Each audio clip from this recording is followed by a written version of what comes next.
Hello guys, स्वागत है आपका हमारे यूट्यूब चैनल पर। और आज मैं बता रहा हूँ आवेग किसे कहते हैं और इसका एक एग्जांपल भी दूंगा एनसीईआरटी का। तो वीडियो पूरा देखना। आवेग किसे कहते हैं? आवेग होता है एक बहुत ज़्यादा पावरफुल बल, लेकिन बहुत कम समय के लिए। इसका मतलब फोर्स अपन का कितना है? बहुत ज़्यादा है, लेकिन टी अपन का कितना है? बहुत है, कम है, जिसे हम आवेग कहते हैं। तो अब देखिए, तो आवेग की परिभाषा क्या हो गई? आवेग की परिभाषा नोट कीजिए। अच्छा हाँ, आवेग को इंग्लिश में इम्पल्स भी कहते हैं। इंग्लिश का नाम याद रखना भी बहुत जरूरी है, इम्पल्स कहते हैं। तो आवेग की डेफिनेशन क्या हो गई? जब किसी वस्तु पर एक पावरफुल बल लगता है पर बहुत कम समय के लिए लगता है, उसे आवेग कहते हैं। या फिर आवेग को हम संवेग में परिवर्तन की दर भी कह सकते हैं। कैसे कहते हैं वो मैं अभी आपको बताऊंगा। तो सबसे पहले आवेग का फॉर्मूला क्या होता है ये देखिए। सॉरी, आवेग लिख दिया मैंने। आवेग का फॉर्मूला क्या होता है? आवेग का फॉर्मूला होता है बल गुणा समय। ठीक है, ये हमारे आवेग का फॉर्मूला होता है। तो अब मैं आवेग और संवेग के अंदर रिलेशन निकालूं मैं आवेग और संवेग के अंदर। तो आवेग हमारा क्या होता है? यार मुझसे आवेश लिखा जाता है, सॉरी, ये आवेग ही है, इसमें आवेश नाम ही नहीं है। अगर दिख जाए तो कोई बात नहीं। तो आवेग हमारा क्या होता है? बल गुणा समय होता है आवेग। अब मैं बल को क्या लिख सकता हूँ? मैं बल को लिख सकता हूँ द्रव्यमान गुणा त्वरण। मैं बल को लिख सकता हूँ और समय हमारा यहीं पे पड़ा है। तो ये मेरा ये रहा।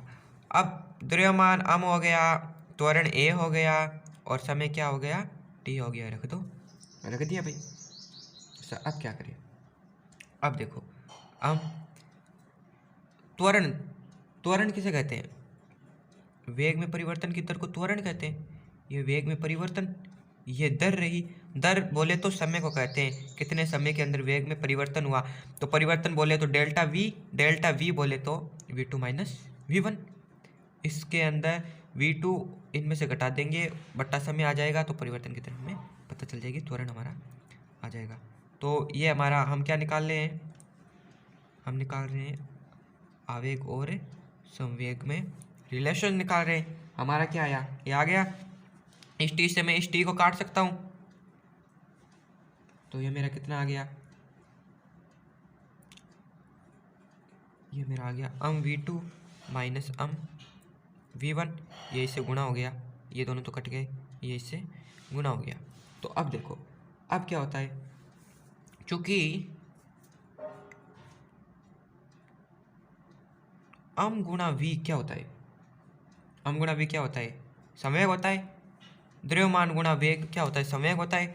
हमें ये दिया है तो आई, ये द्रव्यमान गुणा वेग, तो ये क्या हो गया? संवेग p2 माइनस ये क्या हो गया? संवेग p1। अच्छा, ये क्या है? p2 माइनस p1 संवेग में परिवर्तन। ठीक है, संवेग में परिवर्तन में से क्या लिख सकता हूँ? डेल्टा पी भी तो लिख सकता हूँ। तो आवेग क्या होता है? इसका मतलब आवेग क्या होता है? संवेग में परिवर्तन को आवेग कहते हैं। भाई यही तो हुआ, डेल्टा पी संवेग में परिवर्तन की दर को आवेग कहते हैं। बस यही इसमें दिया हुआ है। अब मैं आपको बता रहा हूँ एग्जाम्पल की तरह मेरा लिखा हुआ था। अच्छा हाँ, एग्जाम्पल क्या है? मतलब क्वेश्चन एनसीईआरटी का 5.4 है, उदाहरण नंबर 5.4 है। और क्वेश्चन क्या कह रहा है हमें कि, अच्छा क्वेश्चन मेरा लिखा हुआ होना चाहिए था। हाँ, क्वेश्चन मेरा लिखा हुआ है, क्वेश्चन लिखा हुआ है, ये रहा क्वेश्चन। क्वेश्चन क्या है? कोई बल्लेबाज किसी गेंद की आरंभिक चाल जो कि 12 मीटर पर सेकंड को बिना क्या है बिना परिवर्तन किए उस पर हिट लगाकर सीधे गेंदबाज की दिशा में वापस भेज देता है। यदि गेंद की सहती का मतलब होता है द्रव्यमान, मैंने पिछले वीडियो में भी बताया था। सहती 0.15 kg है, तो गेंद को दिया गया आवेग ज्ञात कीजिए। तो आवेग का अभी अभी हमने नया फॉर्मूला एकदम ताज़ा ही पढ़ा है। आवेग क्या होता है?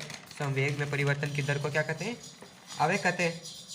तो फॉर्मूला में दिया है तो पुट कर दो इसके अंदर, देखते हैं। तो इसके अंदर देखो हमें द्रव्यमान कितना दिया है 0.15, मास मुझे कितना दिया है भाई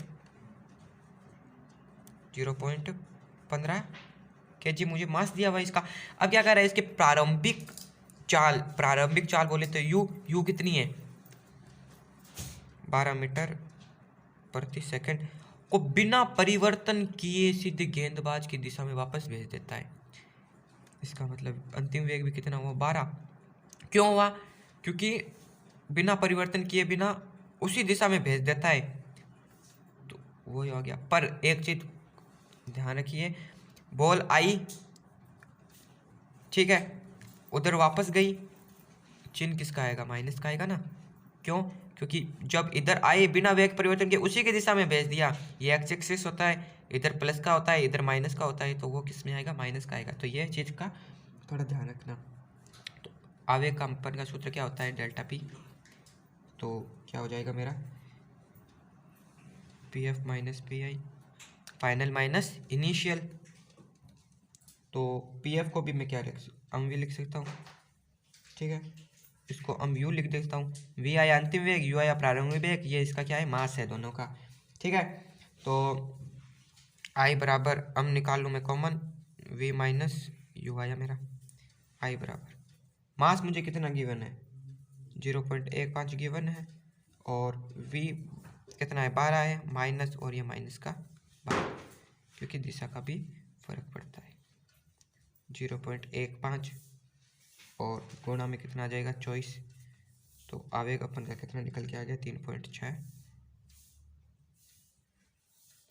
तो अगर आपको ये वीडियो पसंद आया तो लाइक कीजिए, शेयर कीजिए, तो सब्सक्राइब कीजिए। तो मैंने क्या बताया, आवेग को क्या कहते हैं बल गुणा समय कहते हैं, और आवेग अगर समय में रिलेशन निकाले तो बल को मैं लिख सकता हूँ द्रव्यमान गुणा त्वरण, क्योंकि बल का ये फॉर्मूला होता है, और ये समय है तो इसको अमे गुणा टी लिख सकता हूँ, और त्वरण को क्या लिख सकता हूँ वेग में परिवर्तन की दर, तो वेग में परिवर्तन की दर मैंने लिख दी, टी से टी मैंने काट दिया, मेरा ये बचा, और इसे मैं लिख सकता हूँ P2 माइनस P1, और ये क्या होता है संवेग में परिवर्तन की दर।